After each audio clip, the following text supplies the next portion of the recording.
Welcome back, babes. We love you, we appreciate you, and babes, we honestly hope a love as chaotic as Plath love never finds you. Oh my God, literally never. Because that situation, it is a cautionary tale, like a full-on warning label. It really is.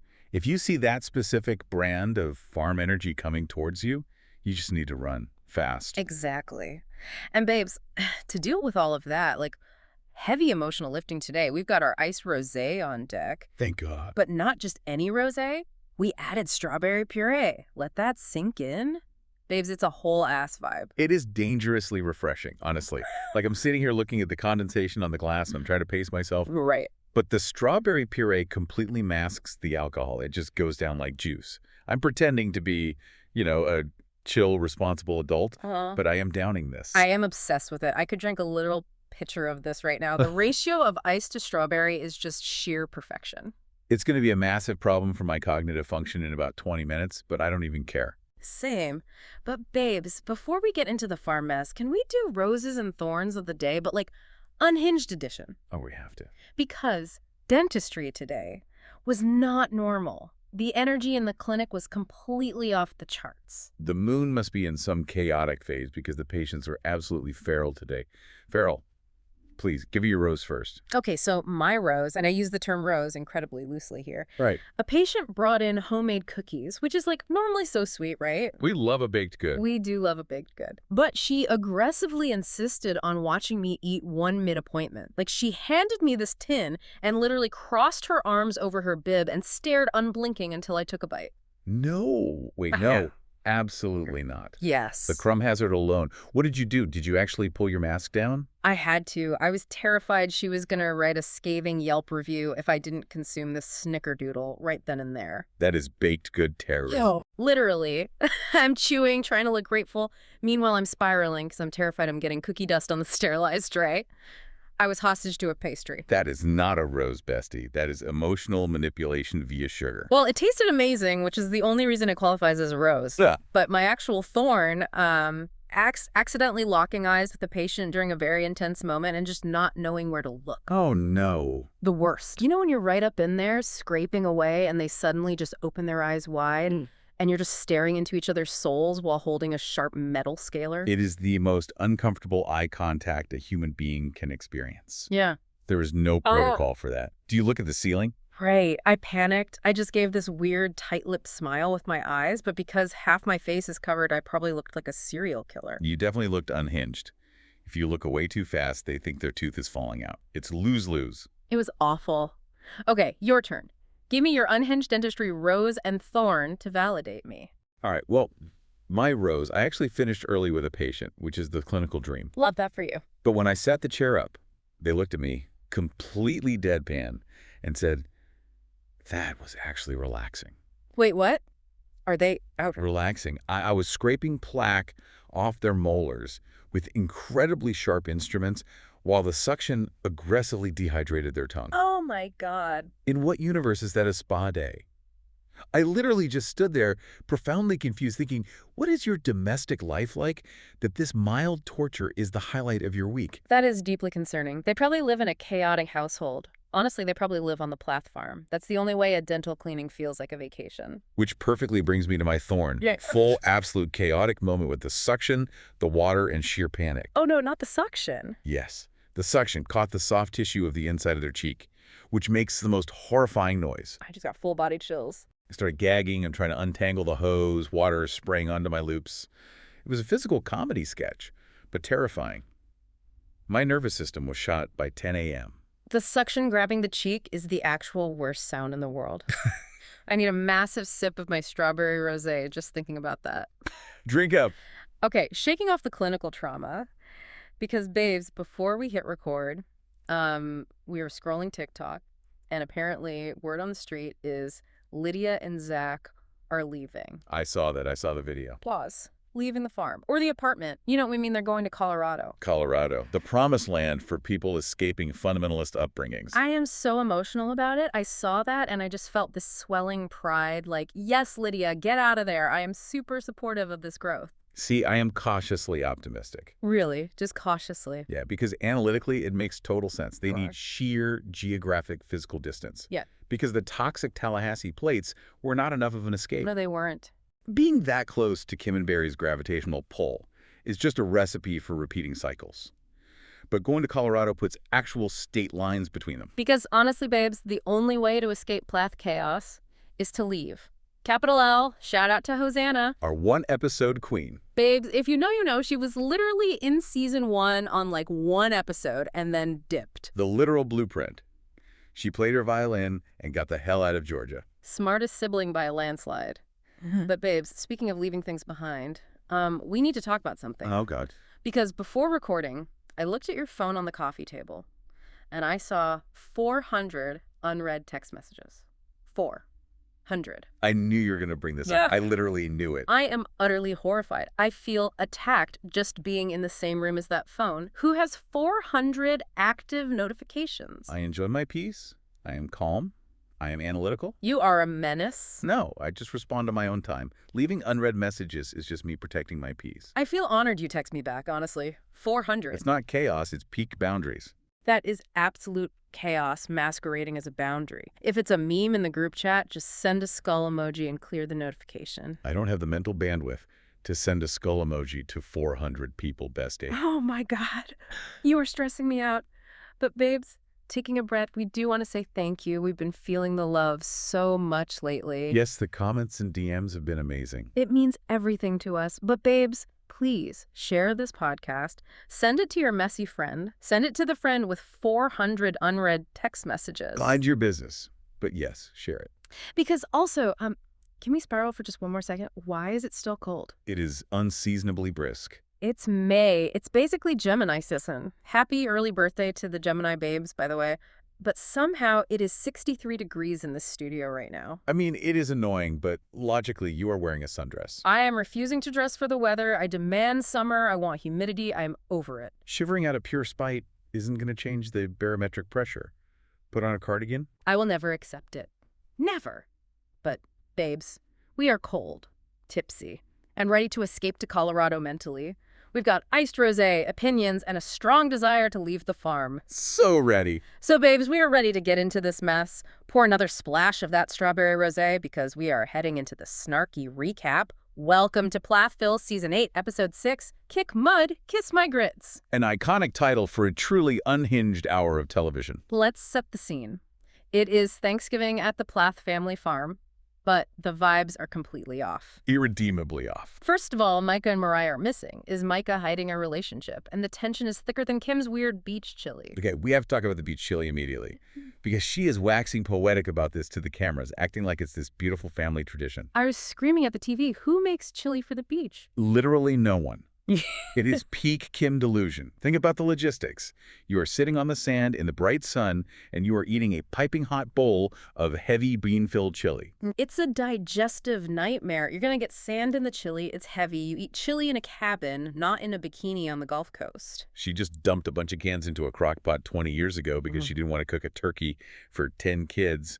And now she's reframing it as this quirky, intentional tradition. Exactly. So they are all sitting around the table. The gratitude circle starts. Always a prime opportunity for forced vulnerability. Lydia is up, and she is thankful for 10 months of marriage. She is obsessed with Zach. She's looking at him like he hung the moon. She is in the deepest throes of the honeymoon phase, clinging to that stability. And Isaac is thankful for Kaylin Brinkley, which, yikes, knowing what happens later.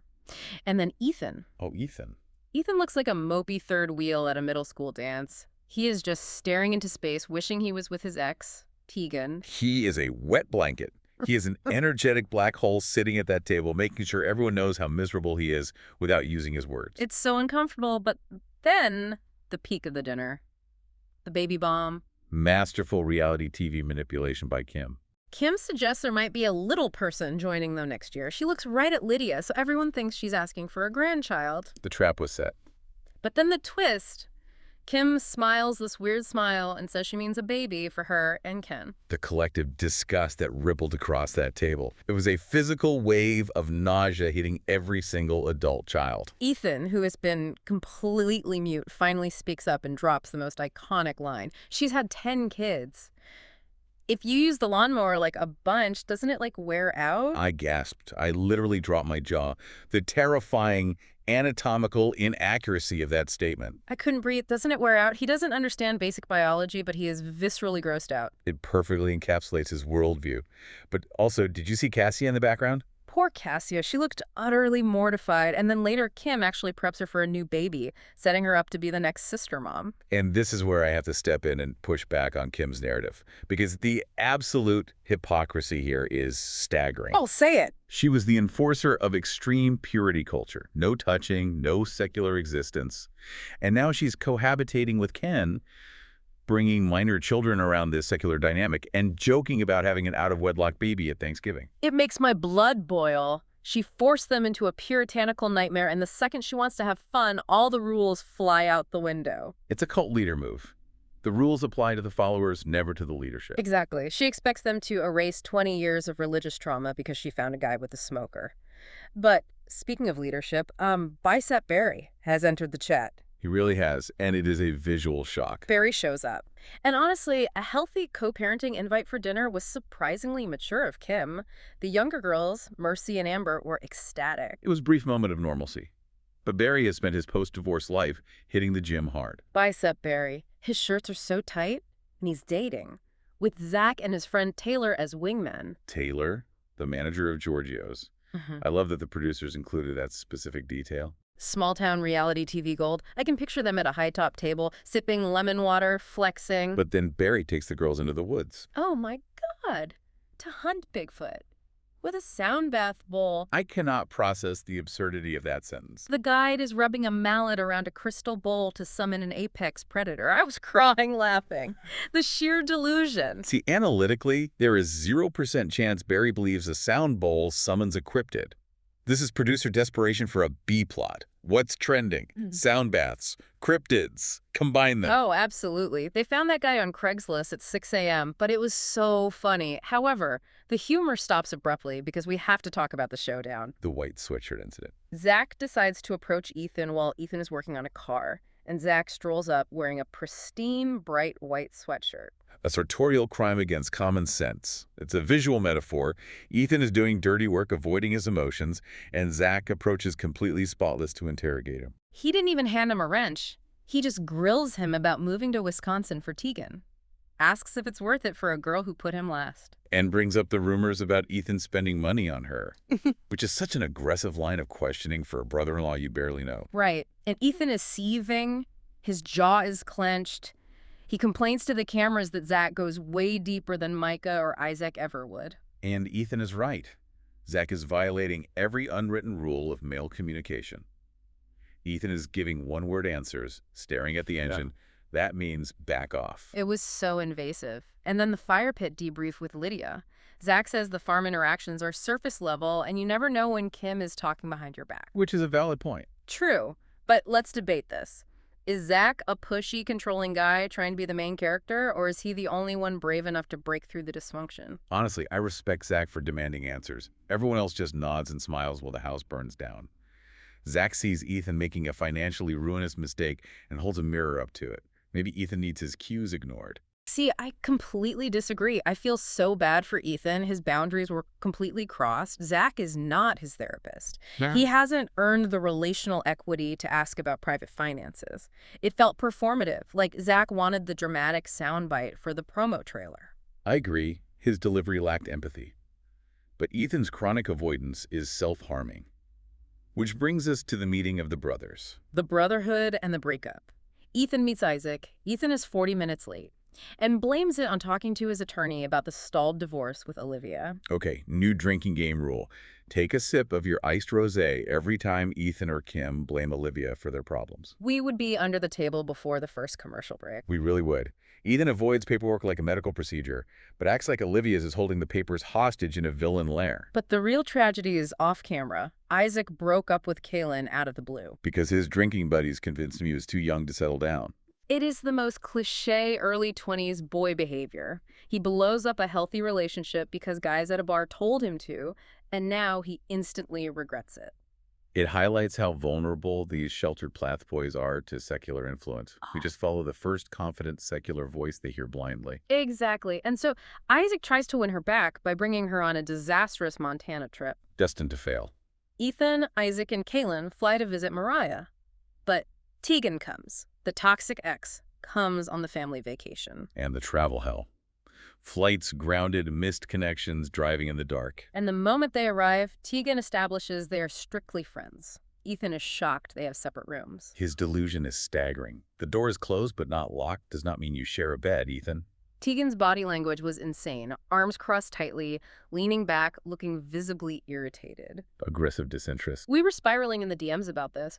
Why did she come on a family vacation if they're just friends? If I break up with a guy, I'm not flying to a snowy cabin with his family. It makes no sense emotionally unless you factor in contractual obligations. Boom, say it. Screen time equals brand deals. She signed a contract, and she is dragging out the breakup for the sake of television, while Ethan acts like a wet blanket, genuinely thinking he can win her back. It is physically painful to watch, which perfectly transitions us to our first segment, escape plan energy. Who is actually trying to grow versus who is stuck in the same cycle? Let's start with Lydia and Zach.